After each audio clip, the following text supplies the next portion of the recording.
Hello प्यारे साथियों, मैं आप सभी की फिजिक्स एजुकेटर फिरदौस जहां मैं आप सभी के सपोर्टिव चैनल फिरदौस ट्यूशन क्लासेस पर आप सभी का स्वागत करती हूं। तो कैसे हो प्यारे साथियों, मैं उम्मीद करती हूं कि आप बहुत अच्छे होंगे और एकदम मन लगा कर के अपनी पढ़ाई में व्यस्त होंगे।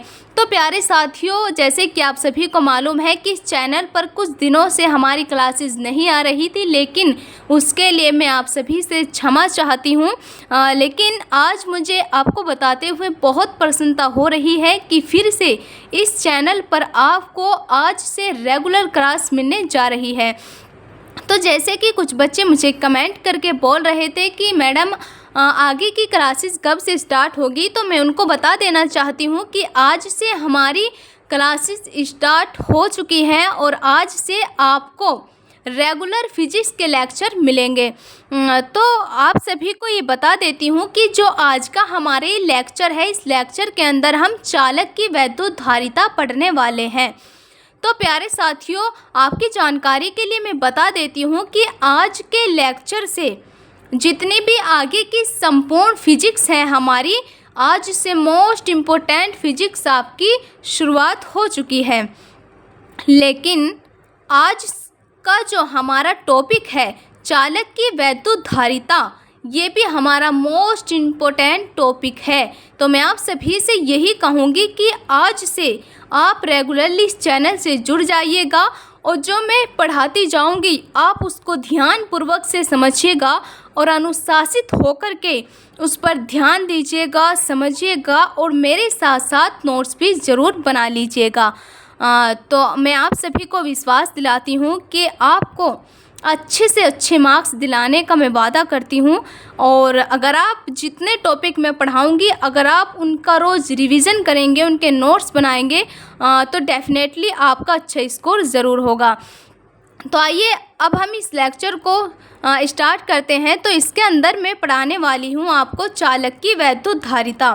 तो प्यारे साथियों, जैसे कि इसमें शब्द आया है चालक, तो चालक क्या होते हैं? जिसमें इलेक्ट्रॉन का फ्लो आसानी से हो जाता है, यानी कि जिनमें वैद्युत धारा आसानी से प्रवाहित हो जाती हैं, उनको चालक कहा जाता है। अब इसके आगे यहाँ पर एक शब्द दिया गया है वैद्युत। वैद्युत का मतलब होता है आवेश। अब बात आती है, मोस्ट इम्पोर्टेंट बात यही है कि धारिता। तो प्यारे साथियों, धारिता का मतलब क्या होता है? तो धारिता का मतलब ये होता है प्यारे साथियों कि आवेश को धारण करने की क्षमता। आवेश को धारण करने की क्षमता ही चालक की वैद्युत धारिता कहलाती है। क्या कहलाती है प्यारे साथियों? जो यहाँ पर एक धारिता शब्द दिया गया है, इस धारिता शब्द का अर्थ है धारण करने की क्षमता।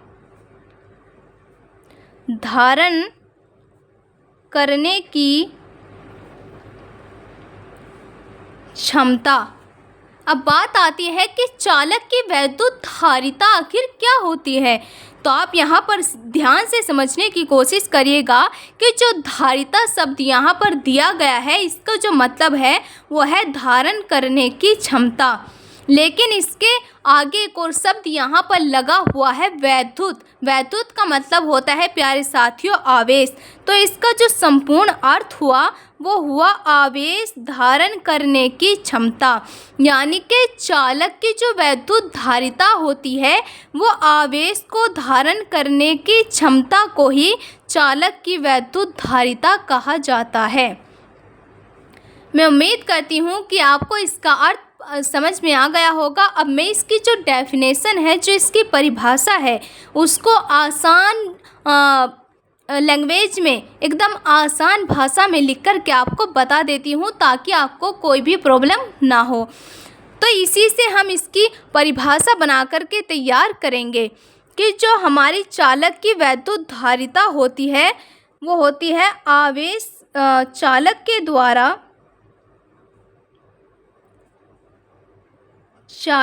द्वारा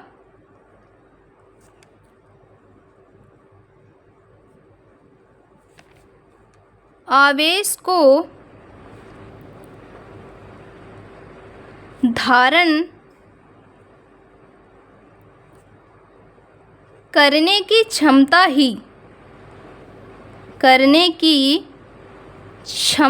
को ही चालक की वैद्युत धारिता कहते हैं।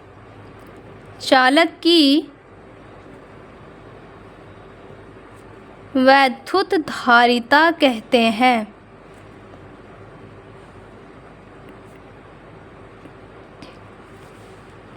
एक बार फिर से रिपीट कर देती हूँ कि जो चालक की वैद्युत धारिता होती है, सबसे पहले तो एक बहुत ज़्यादा अति महत्वपूर्ण टॉपिक है, आप इसे ज़रूर से तैयार कर लीजिएगा। तो धारिता का जो मतलब है प्यारे साथियों, वो है आवेश धारण करने की क्षमता। लेकिन यहाँ पर बात हो रही है चालक की वैद्युत धारिता।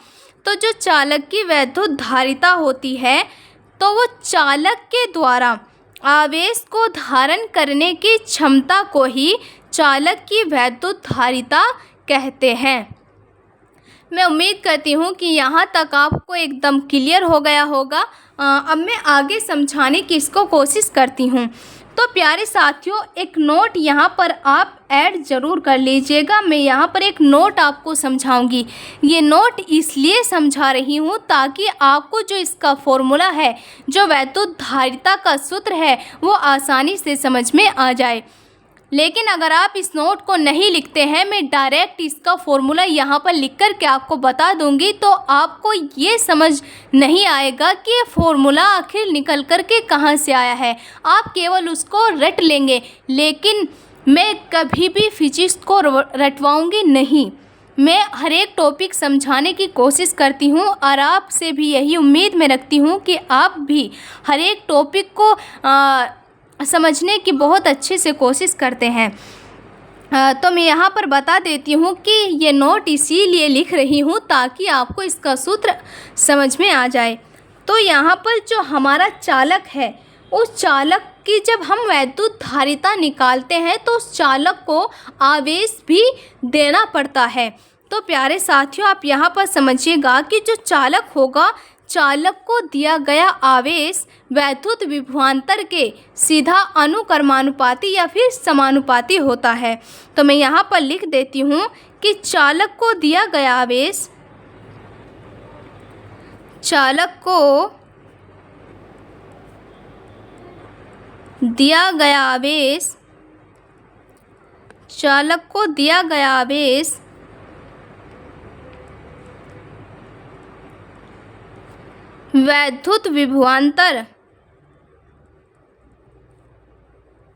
वैद्युत विभवांतर के सीधा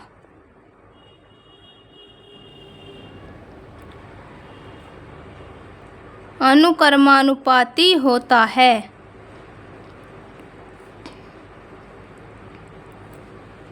एक बार फिर से रिपीट कर देती हूँ कि जो चालक होगा हमारा, उस चालक को हम जितना आवेश देंगे वो आवेश वैद्युत विभवांतर के सीधा अनुक्रमानुपाती होता है। तो इसी कंटेंट को देख कर के मैं यहाँ पर इसका सूत्र निकालूंगी। तो आप ध्यान से समझिएगा कि चालक को दिया गया आवेश, यानी कि यहाँ पर मैंने चालक को आवेश दे दिया है और ये चालक को जो दिया गया आवेश है वो वैद्युत विभवांतर के सीधा अनुक्रमानुपाती होता है।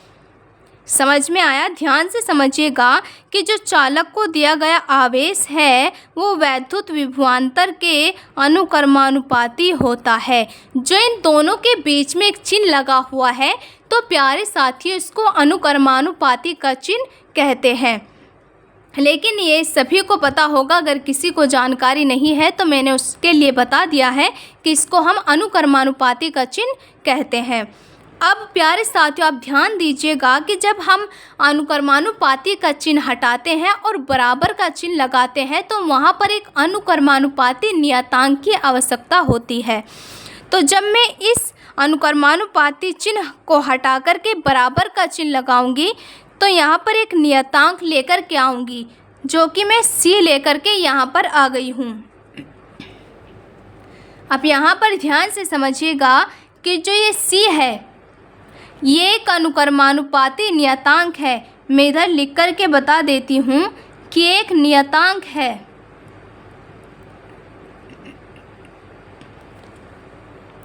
अब आप यहाँ पर देखिएगा कि जो हमारा Q है, इस अनुक्रमानुपाती के चिन्ह को मैंने हटा दिया है और बराबर का चिन्ह लगा दिया है। जब इस चिन्ह को हम हटाते हैं और बराबर का चिन्ह लगाते हैं तो वहाँ पर एक नियतांक लेकर के आते हैं। तो इसी प्रकार से मैंने यहाँ पर भी जो C है हमारा, ये एक अनुक्रमानुपाती नियतांक यहाँ पर ले लिया है। अब आप यहाँ पर देखिएगा कि जो ये C है इस वैद्युत विभवांतर यानी कि V के गुणा में है, और जब कोई गुणा में होता है तो वो जब दूसरी साइड हम उसको लेकर के जाते हैं तो वो भाग में जाता है। तो उसी प्रकार से जब मैं इस C का मान निकालूंगी तो जो ये Q है गुणा में यहाँ पर V है, तो V इस Q के बटे में चला जाएगा। फाइनली हमारा यहाँ पर सूत्र निकल कर के आ जाता है। इसी को हम चालक की वैद्युत धारिता का सूत्र कहते हैं, जो हमारा निकल कर के आता है C बराबर के Q अपॉन V, जहाँ पर C चालक की वैद्युत धारिता है, Q आवेश है और V वैद्युत विभवांतर है। अब मैं आप सभी से यही उम्मीद करती हूँ कि आपको यहाँ पर कोई दिक्कत नहीं होगी कि ये सूत्र कैसे निकल कर के आया है, क्योंकि मैंने आपको यहाँ पर बहुत अच्छे तरीके से समझा दिया है कि किस प्रकार से सूत्र वैद्युत धारिता का यहाँ पर निकल कर के आया है। अगर आपको कोई प्रॉब्लम होगी तो आप इस क्लास को बार बार रिपीट कर लीजिएगा, और उसके बाद आपको जितना भी आज का टॉपिक मैं पढ़ाऊंगी वो एकदम दिमाग में छप जाएगा, क्योंकि आप मल्टीपल टाइम इसका रिवीजन करिएगा। फिजिक्स मल्टीपल टाइम रिवीजन मांगती है, तो आप इसका जितना ज़्यादा रिवीजन करेंगे उतना ही ज़्यादा जो हमारा फिजिक्स होता है वो मज़बूत होता है। अब आप यहाँ पर देखिएगा कि वैद्युत धारिता का सूत्र भी यहाँ पर निकल करके आ गया है। अब मैं बात करती हूँ इस चालक की वैद्युत धारिता के मात्रक की, कि इसका जो चालक की वैद्युत धारिता का मात्रक क्या होगा, क्योंकि मात्रक भी एक बहुत इम्पोर्टेंट माना जाता है। पेपर में मात्रक अगर नहीं लिखते हैं आप तो उसका 1 नंबर या 2 नंबर काट लिया जाता है, तो मात्रक को आप ज़रूर से ध्यान में रखिएगा। तो आप यहाँ पर देखिएगा कि जो हमारा आवेश है, आवेश का जो मात्रक होता है वो कूलाम होता है, और इसके नीचे इसके बटे में यहाँ पर वैद्युत विभवांतर दिया गया है V। इसका जो मात्रक होता है वो वोल्ट होता है। तो इसका जो मात्रक यहाँ पर निकल कर के आता है C का मात्रक, C को हम चालक की वैद्युत धारिता कहते हैं। C का जो मात्रक निकलेगा प्यारे साथियों वो होगा कूलाम प्रति वोल्ट, क्योंकि आवेश का मात्रक कूलाम प्रति और वैद्युत विभवांतर का मात्रक होता है वोल्ट। तो जो चालक की वैद्युत धारिता होती है इसका जो मात्रक होता है वो होता है कूलाम प्रति वोल्ट। लेकिन ध्यान में रखिएगा इसका केवल एक ही मात्रक नहीं होता, इसके अनेक मात्रक है। तो एक और इसका मात्रक होता है वो होता है हमारा फेरड। फेरड एक इसका सबसे बड़ा मात्रक होता है। प्यारे साथियों जो फेरड ये दूसरा मात्रक मैंने बताया है ये इसका सबसे बड़ा मात्रक होता है। अब और भी मात्रक इसके हैं तो मैं बता देती हूँ, क्योंकि बहुविकल्पीय प्रश्न में 1 नंबर में मात्रक पूछ लिए जाते हैं तो वहाँ पर आप कंफ्यूज ना हो, तो इसलिए इसके सारे मात्रक बता रही हूँ। अब आप यहाँ पर देखिएगा कि जो CGS पद्धति होती है, CGS पद्धति में इसका जो वैद्युत धारिता का मात्रक होता है वो स्टेट फेरड होता है। क्या होता है प्यारे साथियों? State farad. तो आपकी जानकारी के लिए मैं बता देती हूँ कि 1 फेरड बराबर होता है हमारा 9 गुणा 10 की पावर 11 फेरड। आप यहाँ पर ध्यान से देखिएगा, अगर आपको नीचे मात्रक अच्छी तरीके से समझ में नहीं आए हैं तो मैं एक बार रिपीट कर देती हूँ कि जो चालक की वैद्युत धारिता होती है इसका जो मात्रक होता है वो कूलाम प्रति वोल्ट होता है। कूलाम प्रति वोल्ट यहाँ से निकल कर के आता है क्योंकि आवेश का मात्रक होता है कूलाम और वैद्युत विभवांतर का मात्रक होता है वोल्ट। लेकिन मैंने और ज़्यादा नॉलेज के लिए एक और मात्रक यहाँ पर बता दिया है कि इसका जो मात्रक है वो एक फेरड भी होता है। फेरड चालक की वैद्युतधारिता का सबसे बड़ा मात्रक होता है। ये एसआई पद्धति के मात्रक थे, लेकिन जो जीएस पद्धति होती है इसमें भी इसका एक और मात्रक होता है जिसका नाम होता है स्टेट फेरड। तो एक स्टेट फेरड बराबर होता है 9 गुणा 10⁻11 फेरड। अब मैं उम्मीद करती हूँ कि ये सारे मात्रक आपको याद हो गए होंगे। अगर आपको कोई और दिक्कत आ रही है तो प्लीज़ आप कमेंट करके ज़रूर बता दीजिएगा, और आपको अगर समझ में नहीं आ रहा है तो इसका मल्टीपल टाइम रिवीजन ज़रूर करिएगा। तो मैं आप सभी से यही कहती हूँ कि आप अपनी पढ़ाई पर ध्यान दीजिएगा और बार बार रिवीजन करिएगा। और अंत में यही कहूँगी कि आपको अगर हमारी क्लास अच्छी लगती है तो प्लीज़ हमारे चैनल को सब्सक्राइब कर लीजिएगा। अगर अच्छी लगती है, नहीं लगती है तो कोई बात नहीं, लेकिन अगर अच्छी लगती है तो इसको सब्सक्राइब ज़रूर कर लीजिएगा और अपने दोस्तों के साथ हमारी क्लास को शेयर ज़रूर कर दीजिएगा। और ऐसे ही हमारा आगे सपोर्ट बनाइएगा। अगर आप मुझे सपोर्ट करते हैं तो मैं निश्चित रूप से आपको बहुत अच्छे अच्छे टॉपिक समझाऊंगी और रोज़ आपके लिए एक नया लेक्चर अपलोड करूंगी। धन्यवाद।